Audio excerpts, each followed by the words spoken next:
Good morning, Harvest of Grace. It's a great delight to be standing here and speaking to you today this morning. बहुत अच्छा लग रहा है मुझे कि आपके सामने आकर के मैं बोल रही हूँ। God is surely increasing us. परमेश्वर सच में हमारी बढ़ोतरी कर रहा है। Yeah.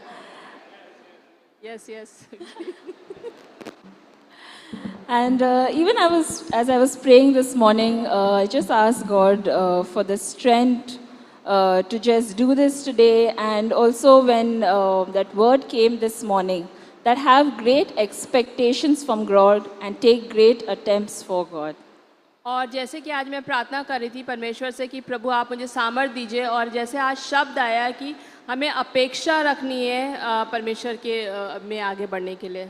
All right, so we're going to continue with the book of Acts as we've been looking at the book of Acts for a couple of months now. और हम प्रेरितों के काम को देखेंगे, जैसे कि हम पिछले सप्ताह से कई सप्ताह हमने इसको देखा है। And as we've gone through the book of Acts, we've seen that these are a new kind of people being built, and God is really building His church up. और जैसे कि हमने प्रेरितों के काम में देखा है कि नए किस्म के लोग और परमेश्वर अपना काम कैसे कर रहा है इन लोगों के ज़रिए। They are committed to serving, they are committed to fellowship, they are committed to prayer.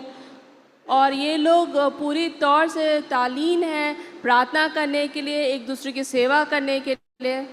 And they are really living their lives differently from the rest of the world. और वो सच में ऐसी ज़िंदगी बिता रहे हैं जो दुनिया से अलग है। And today we are going to look at Acts chapter 6 verse 1 to 7. और प्रेरितों के काम 6 अध्याय 1 से 7 वचन पढ़ेंगे। And we're going to see that some of the things that begin to happen as the people increase and the church also becomes bigger. और हम कुछ बातों को देखेंगे, जैसे कि कलीसिया बढ़ी और उस कलीसिया में क्या-क्या बातें हुई। So I'm just going to read it out. Yeah, in those days when the number of disciples were increasing, the Hellenistic Jews among them complained about the Hebraic Jews because their widows were being overlooked in the daily distribution of food. So the 12 gathered all the disciples together and said, "It would not be right for us to neglect the ministry of the word of God in order to wait on tables. Brothers and sisters, choose 7 men from among you who are known to be full of the Spirit and wisdom. We will turn this responsibility over to them and will give our attention to prayer and the ministry of the word." This proposal pleased the whole group. They chose Stephen, a man full of faith and the Holy Spirit, also Philip, Prochorus, Nicanor, Timon, Parmenas, and Nicholas from Antioch, a covenant to Judaism. They presented these men to the apostles, who prayed and laid their hands on them. So the word of God spread, the number of disciples in Jerusalem increased rapidly, and a large number of priests became obedient to the faith. उन दिनों में जब चेले बहुत होते जाते थे तो यूनानी भाषा बोलने वाले इब्रानियों पर कुड़कुड़ाने लगे कि प्रतिदिन की सेवकाई में हमारी विधवाएं की सुधि नहीं ली जाती है। तब उन 12 ने चेलों की मंडली को अपने पास बुलाकर कहा, यह ठीक नहीं है कि हम परमेश्वर का वचन छोड़कर खिलाने पिलाने की सेवा में रहें। इसलिए हे भाइयों, अपने में से 7 सुनाम पुरुषों को जो पवित्र आत्मा और बुद्धि से परिपूर्ण हो चुन लो कि हम उन्हें इस काम पर ठहरा दें, परंतु हम तो प्रार्थना में और वचन की सेवा में लगे रहेंगे। यह बात सारी मंडली को अच्छी लगी और उन्होंने स्तिफनुस नाम का एक पुरुष को जो विश्वास और पवित्र आत्मा से परिपूर्ण था, और फिलिपुस और प्रखुरुस और निकानोर और तिमोन और परिमनास और अंताकिवला निकाउलोस को जो यहूदी मत में आ गए थे चुन लिया, और इन्हें प्रेरितों के सामने खड़ा किया और उन्हें प्रार्थना करके उन पर हाथ रखा। Now let's remember, these were a group of people who were stepping out, who carried a new sense of God in them. और याद रखिए कि ये कुछ नए लोग थे जो एक नई जिम्मेदारियों को लेकर के परमेश्वर की कलीसिया में आगे बढ़ रहे थे। They were doing things differently, they were serving, they were praying. और वो नई तरीके से चीज़ें कर रहे थे, वो एक दूसरे की मदद कर रहे थे, वो प्रार्थना कर रहे थे। And we see as an outcome of that, the people were increasing. और हम देखते हैं कि कैसे वहाँ पे बढ़ोतरी हो रही थी। And what happens when they begin to increase? और क्या होता है जब हम बढ़ते हैं?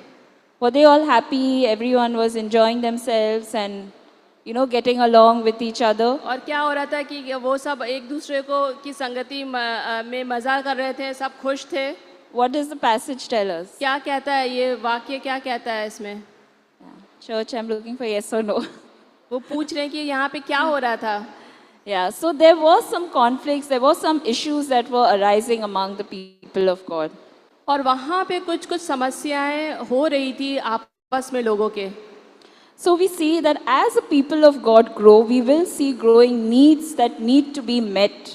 और जैसे हम देखते हैं जहाँ बढ़ोतरी होती है वहाँ पे हमारी ज़रूरतें भी बढ़ती हैं और हम उसको कैसे पूरी करते हैं। Now the issue that they faced over here seemed to be that there were two kinds of Jews, Hebraic and the Hellenistic Jews. और यहाँ पे हम देखते हैं जो वहाँ दो तरीके के यहूदी थे, इब्रानी और यूनानी।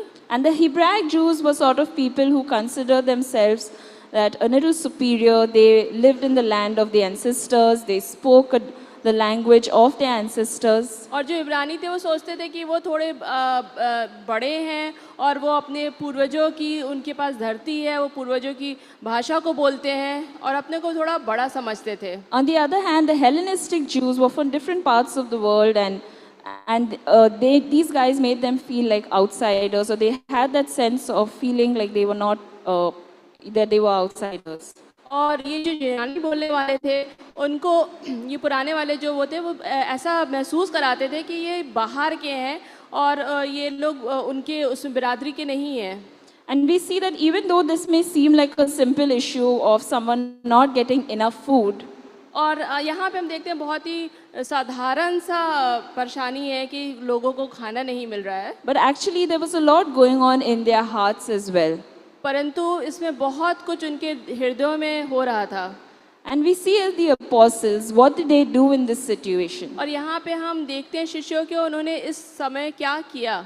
Did they just ignore them and say, "Arey, these guys are always complaining, they always have some issues"? और यहाँ पे क्या उन लोग ने ऐसा किया है कि इन लोग को बोला कि ये हर वक्त बस कुड़कुड़ाते ही रहते हैं और इनको हमेशा परेशानी होती है। Or did they start blaming each other? Why are you not doing this? You are supposed to do this job. और या तो एक दूसरे पे दोष लगाने लगे कि तुम ये काम क्यों नहीं करते, तुम्हें करना चाहिए था, ऐसा करने लगे। So we see in the passage it says, so the 12 gathered all the disciples together and said, "It would not be right for us to neglect the ministry of the work of God in order to wait on tables." और ये जो 12 शिष्य थे वो एक साथ में आए और उन्होंने बोला कि ये परमेश्वर का जो सुसमाचार प्रचार करने का हमारा काम है, इसको हम अनदेखा करें, ये सही नहीं है यहाँ पे इस काम से खाना देने के लिए। So even as leaders, they came together and they tried to come up with a solution for this problem.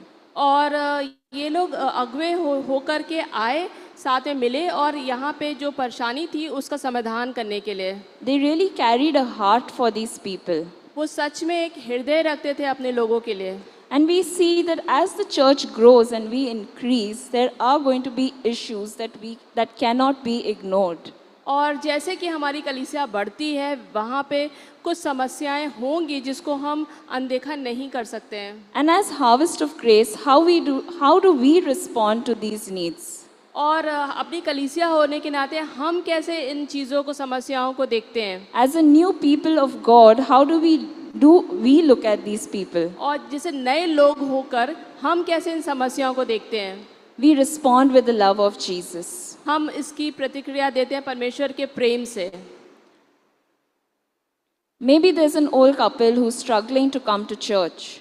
हो सकता है कि ऐसा कोई बूढ़ा दंपति हो जो चर्च आने के लिए मुश्किल है उसको। Or there's a family that has just started coming to church and doesn't really know anyone. और हो सकता है ऐसे कोई लोग हैं जो नए हैं कलीसिया में और सबको नहीं जानते हैं। There are people maybe struggling with their businesses, their jobs. और हो सकता है कुछ लोग ऐसे हैं जो जिनको समस्या हो रही है अपनी नौकरी में, अपने व्यवसाय में। Sicknesses, relationship issues.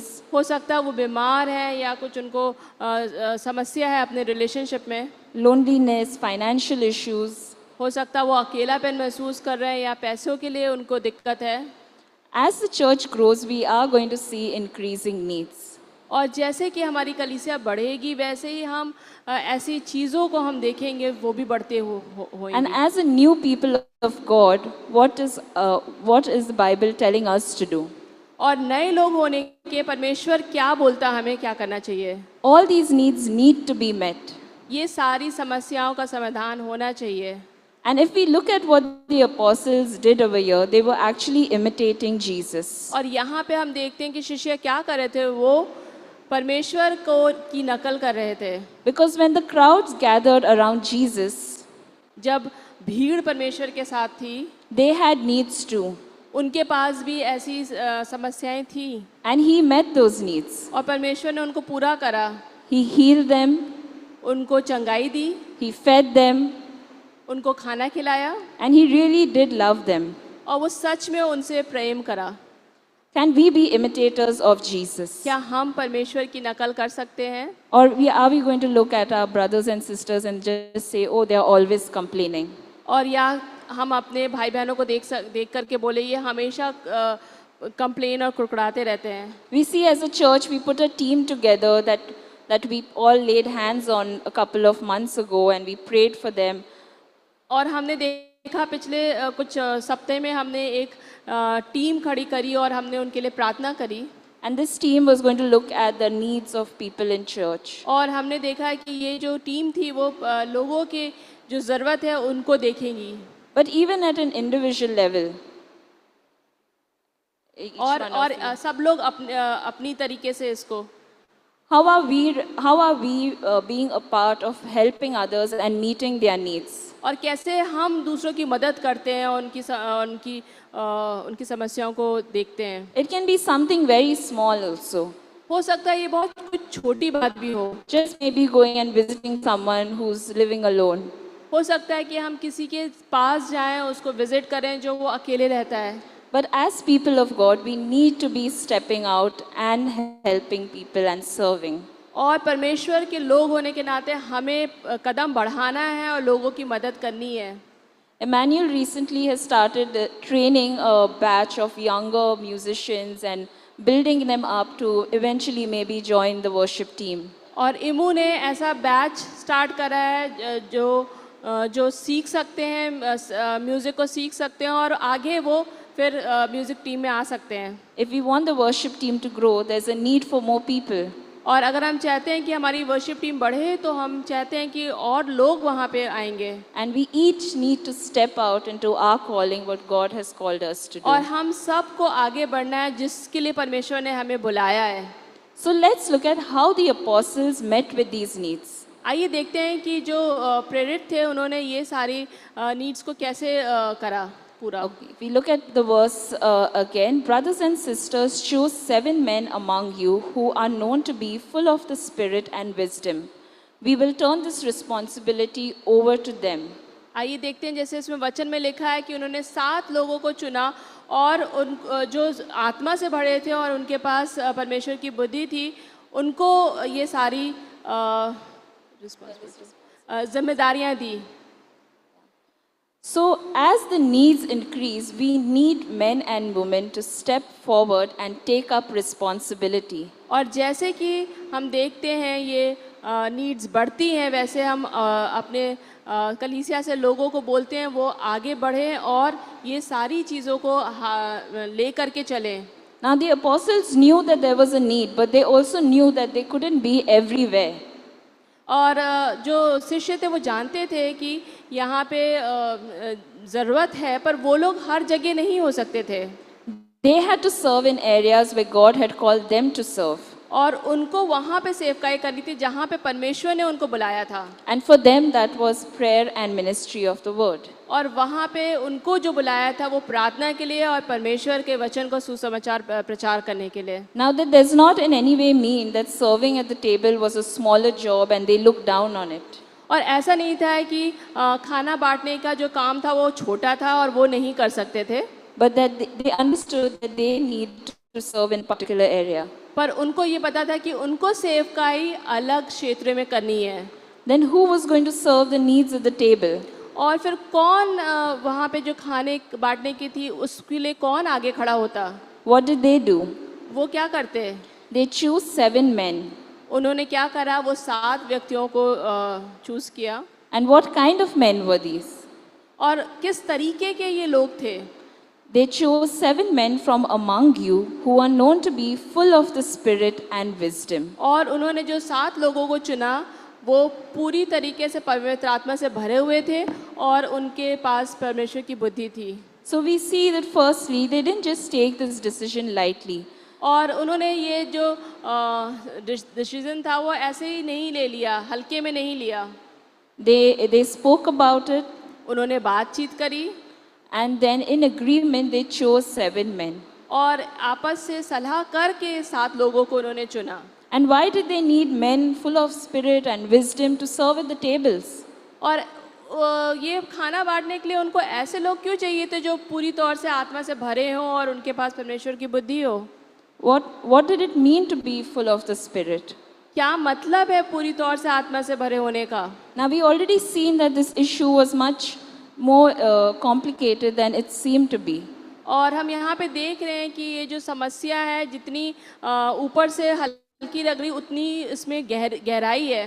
So they knew that they needed men who knew the word of God. और उनको ऐसे लोग चाहिए थे जिनके पास परमेश्वर का शब्द वो जानते हो, Who carried the wisdom, जिनके पास परमेश्वर की बुद्धि हो, who would also be able to manage things with grace. और जो लोग जो ये सारी समस्याओं को का समाधान निकाले अनुग्रह से। And would also not just people bringing the law all the time, but bringing the truth of God in love. और हमेशा वो कानून की को नहीं आगे करे परंतु परमेश्वर के अनुग्रह से ये काम करे। They all, and if we look at it, we never seen anywhere where the apostles had to again get back into sorting out this issue. और इसके बाद हमने प्रेरितों को नहीं देखा कि ये सब काम में वो फिर से जूझ गए। We seen that once they handed over this to these men, और हमने देखा कि उन्होंने एक बार ये सारी चीज़ें जब दे दी उन लोगों को 7 लोगों को, it seems that it was taken care of. और उसके बाद उन लोगों ने वो 7 लोगों ने जिम्मेदारी को खूब निभाया। So we need men and women of God to carry responsibility fully.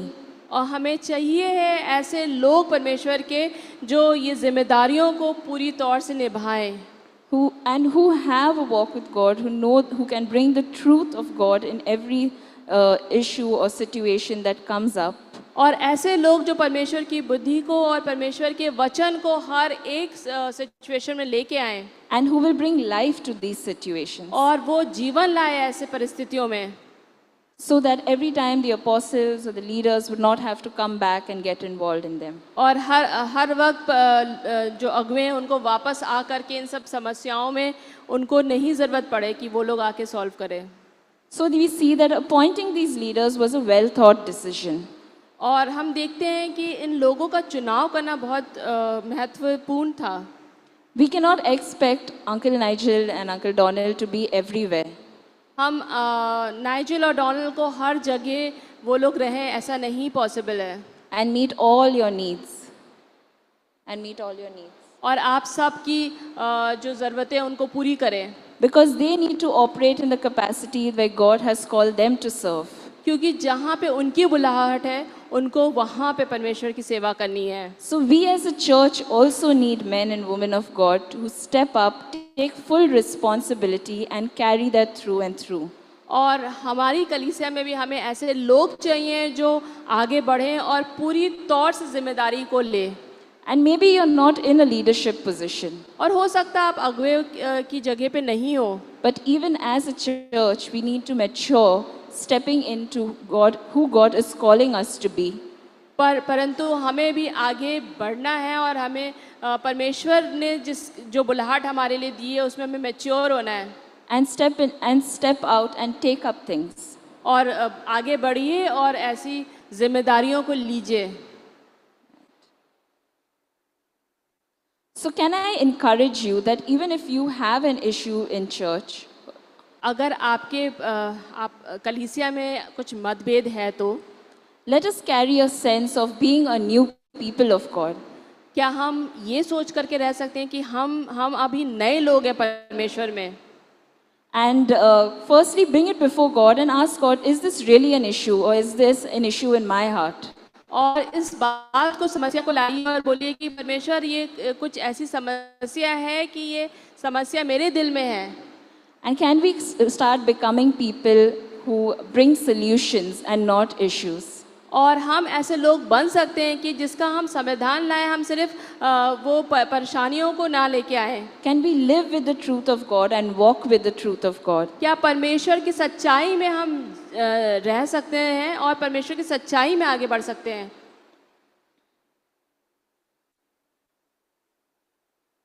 Yeah. Maybe it means coming alongside your leader and supporting them.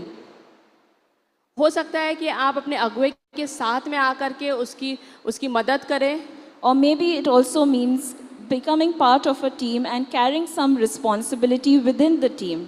और हो सकता है कि आप अपनी टीम में जुड़ जाएं और कुछ जिम्मेदारियों को अपनी टीम के साथ निभाएं। But as a new people of God, can we be people who are stepping out into the things and that God has called us to? और नए लोग होने के नाते क्या हम आगे बढ़ सकते हैं और उन जिम्मेदारियों को ले सकते हैं जिसके लिए परमेश्वर ने हमें बुलाया है? There are so many teams among us already हमारे बीच में बहुत सी टीम है इस कलीसिया में that need people who carry responsibility. जिनको लोगों की ज़रूरत है जो पूरी तौर से जिम्मेदारी लेके आगे बढ़ सके। It can be the visitor team, the Asha team, the children's team. बहुत सी टीम है जो है विजिटर्स की, आशा की, बच्चों की, म्यूज़िक की। And even when we went for that last leadership camp, we discussed so many teams that actually need support. और जब हम लीडर्स कैंप में गए थे वहाँ देखा कि बहुत सी टीम में लोगों की ज़रूरत है। So can we be a people who step out and carry responsibility through and through? क्या हम ऐसे लोग बन सकते हैं कि हम आगे बढ़ें और जो आपके ऊपर जो जिम्मेदारी दी है वो पूरी तरीके से निभाएं? Can we not wait for people? Can we stop waiting for people to call us into things? क्या हम लोगों को बुलाने के लिए हम जो इंतज़ार करते हैं वो हम बंद कर दें? When I joined Harvest of Grace 10 years ago now, जब जिलियन ने हार्वेस्ट ऑफ ग्रेस ज्वाइन किया था 10 साल पहले, and I was very happy to just come and sit and run as soon as service was over. और वो बहुत उनको अच्छा लगता था बैठ के, और जैसी कलीसिया ख़त्म होती थी वैसी भाग जाती थी। But I remember once someone, I think Auntie Des or it was Auntie Charlotte, who came and asked me if I can be part of Sunday school. और उसके आंटी शार्लेट या डेज ने बोला क्या तुम संडे स्कूल में आ सकती हो? And then after a couple of years, someone asked me, can you be part of the worship team? और कुछ साल बाद फिर किसी ने पूछा कि आप वर्शिप टीम में आ सकती हैं। And then suddenly I found myself in the counting team. और फिर उसके बाद वो काउंटिंग टीम में आ गई। And here 10 years later, I don't know how many teams I'm a part of. और 10 साल बाद मुझे पता भी नहीं मैं कितनी टीम्स में हूँ। But God has called us to be a serving people. पर परमेश्वर ने हमें बुलाया है कि हम उसकी सेवकाई करें। So you may feel that you don't have a gifting. आपको ऐसा लग सकता है कि आपको गिफ्ट नहीं है। I surely did. उनको भी ऐसे ही लगा। But I do believe that as a new people of God, step out in faith and God will show you what your gifting is. और मैं बोलना चाहती हूँ कि आप नए लोग होने के नाते आप आगे बढ़िए और परमेश्वर आपको बढ़ाएगा। Right. Okay. God builds his church by building his people. परमेश्वर अपनी कलीसिया को बढ़ाता है लोगों को बढ़ाने के साथ। And if we look at the passage, what we really see that God, when he's building his church, he's building the people within the church. और जब हम ये शब्द में देखते हैं कि परमेश्वर ने कैसे वो लोगों को बढ़ाया, Because if we look at these 7 people, ये 7 लोगों को जब हम देखते हैं, there were people, that says they were known to be men full of faith and the Holy Spirit. और ये लोग पूरी तौर से विश्वास में बढ़े हुए थे और परमेश्वर की आत्मा से भरे थे। So there was already some kind of relationship between them and the apostles, and that's how they probably knew that they were men full of faith and the Holy Spirit. और उनके बीच में और प्रेरितों के बीच में कुछ रिश्ता था क्योंकि वो जानते थे इन लोगों के बारे में। So if we look at this passage, who were the people who were being built? और अगर इस हम पैसेज में देखते हैं कि वो कौन लोग थे जिनको बढ़ाया गया, These 7 men, right? ये 7 आदमी, And who were they being built by? और उनको किसने बनाया आगे? The apostles. प्रेरितों ने। So I think it's safe to say that they were being built by the apostles. तो ऐसा हम बोल सकते हैं कि उनको बढ़ाया प्रेरितों ने। And even when we look at Jesus in his ministry, और प्रभु यीशु को जब हम देखते हैं और उनकी सेवकाई को देखते हैं, he had the 12 who he chose, और उनके पास 12 लोग थे जिनको उन्होंने चुना, who he spent time with, उनके साथ समय बिताया, the 12 who seen him pray, और 12 के साथ प्रार्थना करी, see how he completely depended on his father, और देखा कि वो पूरी तौर से अपने पिता के ऊपर निर्भर थे, and they learned from him. और उन्होंने उनसे सीखा। If we look at 2 Timothy 2, 2 Timothy देखेंगे, we see here even when Paul is talking to Timothy, जब पौलुस तिमोथी से बात कर रहा है, he says, "You then, my son, be strong in grace that is in Jesus Christ. And the things you have heard me say in the presence of many witnesses, entrust to reliable people who will also be qualified to teach others." जहाँ तक तुम्हारी बात है, मेरे पुत्र यीशु मसीह में प्राप्त होने वाले अनुग्रह से सुदृढ़ हो जा। बहुत से लोगों की साक्षी में मुझसे तूने जो कुछ सुना है उसे उन विश्वास करने योग्य व्यक्तियों को सौंप दे जो दूसरों को भी शिक्षा देने में समर्थ हों। So we look here that he is telling Timothy, as you have witnessed many things in my presence, और यहाँ पे हम तिमोथी को देख रहे हैं, जैसे वो बात कर रहे हैं, what you learned from me, जो तुम लोगों ने मुझसे सीखा है, entrust to reliable people who will also be qualified to teach others. और ये बात आप दूसरे लोगों को दीजिए जो और आगे सिखा सकते हैं। Just as Paul had built Timothy, जैसे पौलुस ने तिमोथी को बनाया, and Jesus built the 12, और जीसस ने वो 12 की मदद करी, are we a people who are being built? क्या हम ऐसे लोग हैं जो हम आगे बढ़ रहे हैं? Are we allowing someone to build us up? क्या हम किसी को अनुमति दे रहे हैं कि वो हमारी मदद करे आगे बढ़ने में? Ask your neighbor or ask someone around you. अपने पड़ोसी से पूछिए ज़रा।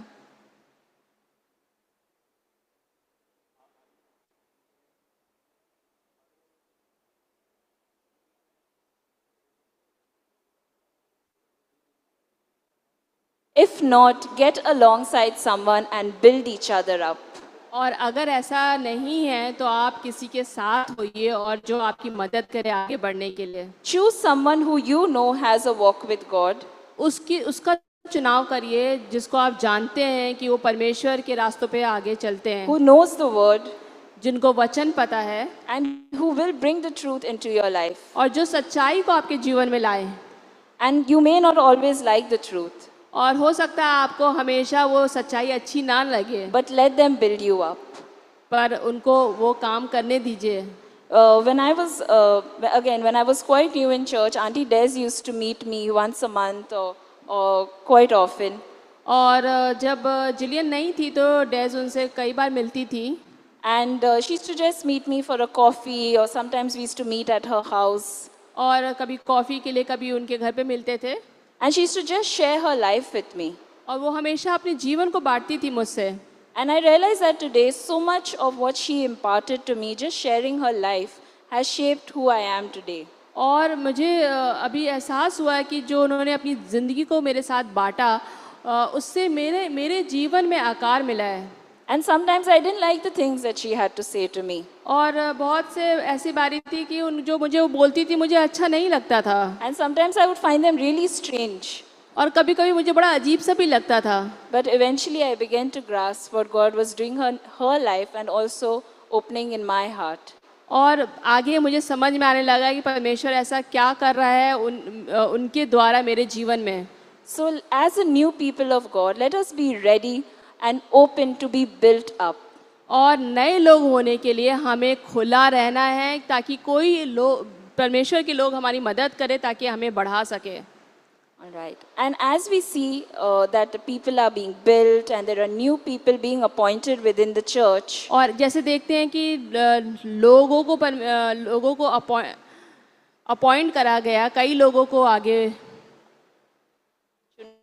चुना गया, we see that the word of God spreads. देखा है कि परमेश्वर का जो वचन था वो आगे बढ़ा And the number of disciples in Jerusalem increased. और जो यरूशलेम में शिष्य थे वो बहुत बढ़ने लगे. But we also see that before this, there were people stepping up and taking responsibility. और इससे पहले हमने देखा वहाँ पे लोग आगे बढ़े और जिम्मेदारियों को लेने लगे. And as a result of that, और उसका परिणाम क्या हुआ? we see that the word of God spread. हमने देखा कि परमेश्वर का सुसमाचार आगे बढ़ा. This year we have a vision that I will preach the gospel. और इस साल का हमारा दर्शन है कि हम परमेश्वर का सुसमाचार आगे बढ़ाएंगे. And we as a church want to see the word of God spread. और हम कलीसिया चाहते हैं कि परमेश्वर का सुसमाचार आगे बढ़े. But we need men and women of God who step up and carry responsibility. पर हमें ऐसे लोग चाहिए कि जो आगे बढ़ें और ये जिम्मेदारी ले. I'll just make a prayer as I close. Yes, Lord Jesus, I just want to thank you for your word today. And even as we receive it, I pray that you speak to each of our hearts, Lord. That may we be men and women who carry responsibility and carry your truth and bring life into situations, Jesus. I pray that even as you're speaking to us right now, that we will receive it in faith and take great steps of faith for you, Jesus. I make this prayer in Jesus' name. Amen.